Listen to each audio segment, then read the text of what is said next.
Well, here I am at Eel Pie Island on the River Thames, just above London. A place in the 1960s of great notoriety where all manner of things went on with pop music, right over here on the island. Today, it's the haunt of artists, boat builders, and all manner of interesting people. One of them is Steve Tatham, who has done a remarkable job with a boat built by Tough Brothers up the river here. We're going to learn a lot more about that and about what Steve did with it. And let's get over the bridge now and find out what's happening.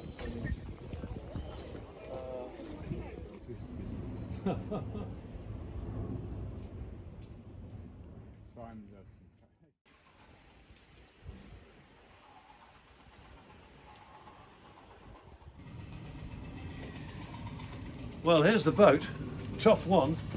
Question is, where's the man? He's round here. Here he is. This must be Steve. Hi, Tom. Steve Tatham. How are you? I'm very pleased to meet you. You're a bit of a legend, you know. Well, I don't know about that. But this is the wonderful boat. This is her, yes. This is she, Tough One. Isn't she a gorgeous shape? I just love the sweep of the sheer. Lovely. I mean, obviously out of the water now for winter renovations, but she has a lovely deep shape, nice and beamy when she's out. When it's in the water, she's really low and sleek and looks lovely too. And she's got a nice firm turn to the bill, so she'll be very stable. She'll be carrying weight okay. Yeah. Big old lump of diesel in there as well. So when was she built? 1960. Yeah. By Tufts Boatyard, which was 10 to lock, just a little way upriver, about a mile and a half upriver from here. We're at Eel Pie Island now. That was up at Teddington Lock. For 147 years, I believe, and shot in 1997. Gosh, well, all these things come to pass, don't they? Yeah. But they must have had a heck of a history, Tufts. Yeah. Going all that way back, and they must have built all sorts of vessels. All sorts, yeah. Passenger boats, police boats, work boats like this. Am I right in thinking that it was one of the Tough Brothers who got the job of marshalling loads of boats off the Thames for the Dunkirk little ships in 1940? Indeed, Tom, yes. You probably know Douglas Tough, who had the yard back then, was the chap who was commissioned to commandeer and muster all the little ships from the Thames for the Dunkirk rescue, which formed a decent proportion of the Dunkirk rescue at that time. And then this vessel is sort of vaguely hooked up historically exactly. With that. And but when you found her, she was in a bit of a dire straits, was she? Yeah. Yeah. What was wrong with her? Well, we replaced ribs, planks, decks, the coamings.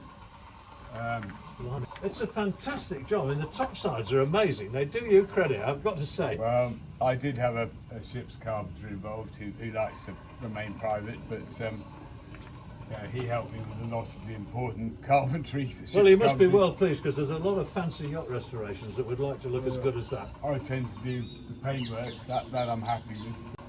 And this is a wonderful, wonderful rope fender here, isn't it? I mean, that's as good as you see on a Dutchman in Holland. Do you know what? I'll let you into a secret. That's not actually rope. What? And it's steel cord. Well, it's a fantastic job. Steve, I can see the structure of the boat here, or something of it, and I'm looking at very nice steamed ribs. Yeah. And they're copper clenched, are they? Yes, indeed, yeah. Green oak, steamed. Right, and then running from the top. Yeah. Yeah. And yes, exactly. I'm really impressed with this coaming. I mean, this is a work of art. That is one very long piece of hardwood running up there, and it's sweeping around with the sheer of the boat. That's proper boat building, isn't it? That's lovely. That's 3 years old, less than actually. What sort of wood is it? This is Oroco. I think we started with 4 5.2 metre lengths of 44mm Oroco, which is incredibly expensive. I should think it was. I had to put it through the planer in the workshop there. There's some lovely little detailed touches here. I think I can see a sidelight here. Yeah. It's amazing to see that. It's just, I mean, how on earth did you get that wired up? There's no wire going up. No, it doesn't show. the friend who wired them up for me here very carefully drilled up through the coaming vertically, and the wire actually runs under the gunnel this side. Yeah, So and it's then out you'd have of to sight. drill through this side to find the hole. But you'd do that holding your breath, wouldn't you? Yeah. What a lovely job. That's really So- special. But the wheel's gorgeous. Where'd Yeah. you get that? That was new actually, and that, I mean, it looks fancy. It's not actually that expensive. It's light wood and this actually pretty thin brass. Is it? Well, it looks very authentic. And the other side of that little bulkhead there, you've got the mighty motor. So what do you have for an engine? That's a Perkins 4236. And I'm very interested into how many horsepower that's putting out technically. When this was new, I mean, this is the original 1960 engine. When they were new, I think that was about 70 horse. I don't know what it would be now, 45 maybe. Yeah, but that's plenty, isn't it, for a boat like this? Well, I've never opened the throttle all the way. No. I'm pushing around, particularly this year, on the non-tidal Thames at no more than 5 miles an hour. Yeah. So, Yeah, and you're limited to that. I'm just thinking about. Brilliant. And I love some of this stuff that you collect. I mean, you've got a great little horn down there. Is that what I'm seeing? Do you want to grab that and show it to me? Yes, that's my. It's a bit superior, that, because we've all got an old horn like that, but not one like that. That's something it's not special. original to the boat. It's one No, I but it chose doesn't matter. in a little sort of antique bric-a-brac shop. Do you want to hear it? Yeah. Proper job. We're walking away through the wonders of Eel Pie Island towards the yacht club, where we can sit down and have a yarn. Yeah, look, Steve, it's fascinating seeing the boat and everything. You know, I'm fascinated by the Tough Brothers and the Dunkirk fleet and everything else. But what I'm really here for is to talk to you about this campaign you've been running to raise money for pancreatic cancer, and you made a great voyage with Tough. How did that start? What was it all about? Tough one I've had for several years. I've always wanted to take her all the way up the Thames to Lechlade and back. And then this year, over New Year, I had an idea to do the whole thing as a fundraiser for Pancreatic Cancer UK, which is something I've suffered from for over 8 years now. Golly, And yeah, there's not many people make it for 8 years, huh? no, it's hereditary, mutated gene from birth, and I get away with a 4-weekly injection at the Royal Marsden, all provided by the NHS. All praise to medical science, isn't it? So we're currently at Richmond Yacht Club. Yes. On Eel Pie Island. Yeah. I live just up at Swan Island, 3/4 mile up. So I started my trip from here and I finished it here. So 12th of July until the end of August. How 31st far is it? August. How far is Lechlade? It's 125 miles each way, Blimey. through 44 locks each way. Were you single-handed? Yep, all the way, single-handed all the way, and most of the locks weren't manned because the lock keepers were kind of on strike. So, so most locks I had to operate myself.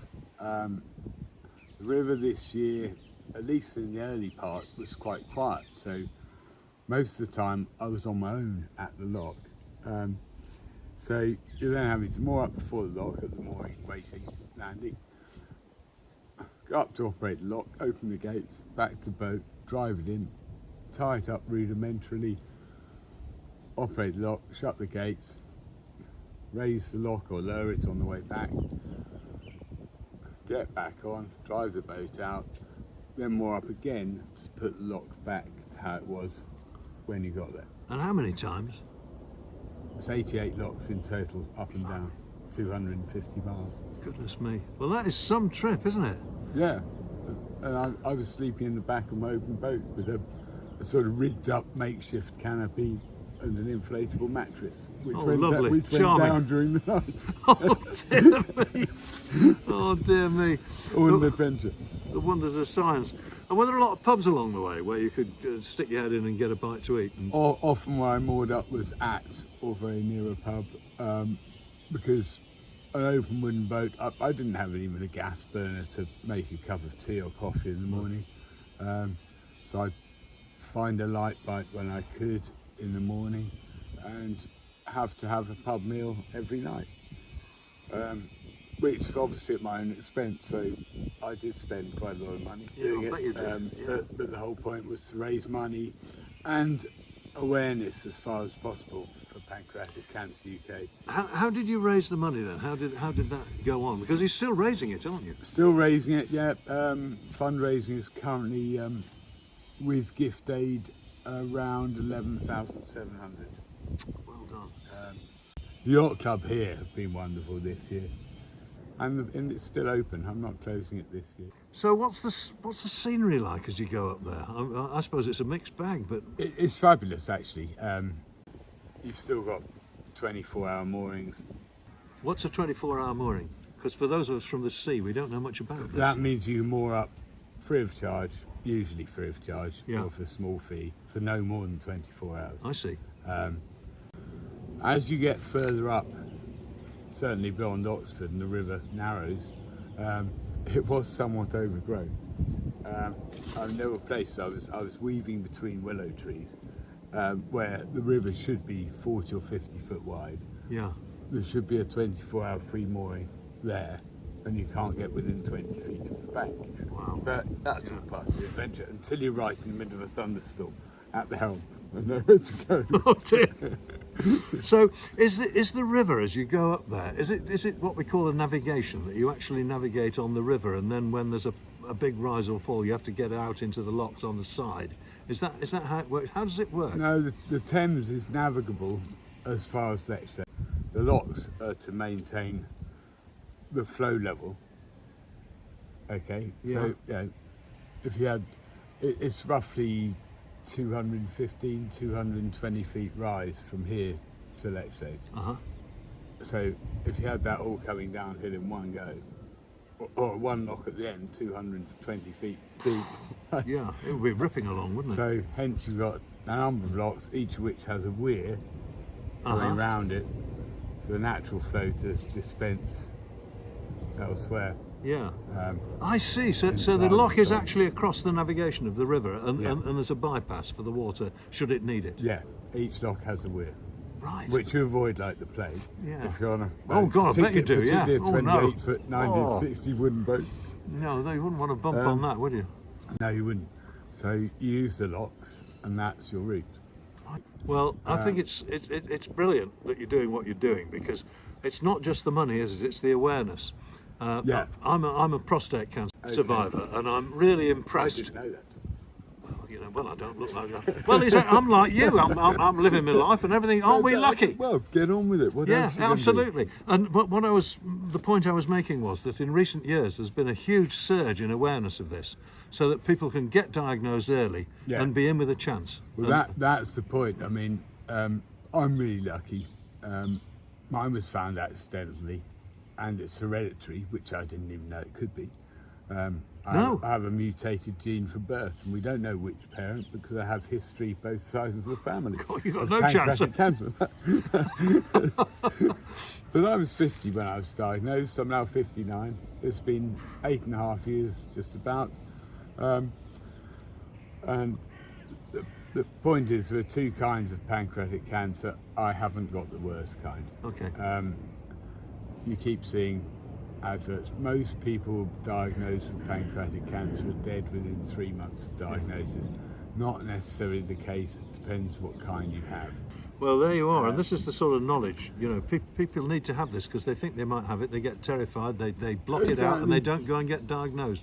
Although I'm treated by the NHS, an awful lot of the funding for research into earlier diagnosis and better treatment, a lot of that money is funded by Pancreatic Cancer UK, the charity. Yep. So that's why I was raising money for them. Brilliant. Well, I tell you what, this is just, I'm glad we've had this conversation, and I hope lots of people will watch this and find out about it. So I think we should go to the pub and have a pint, don't you? I think we'll do that. Yeah. Well, it's been great being on Eel Pie Island again. It's been a long time.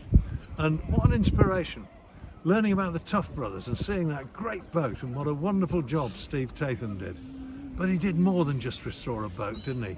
He produced a whole project to help people who are down on their luck with cancer.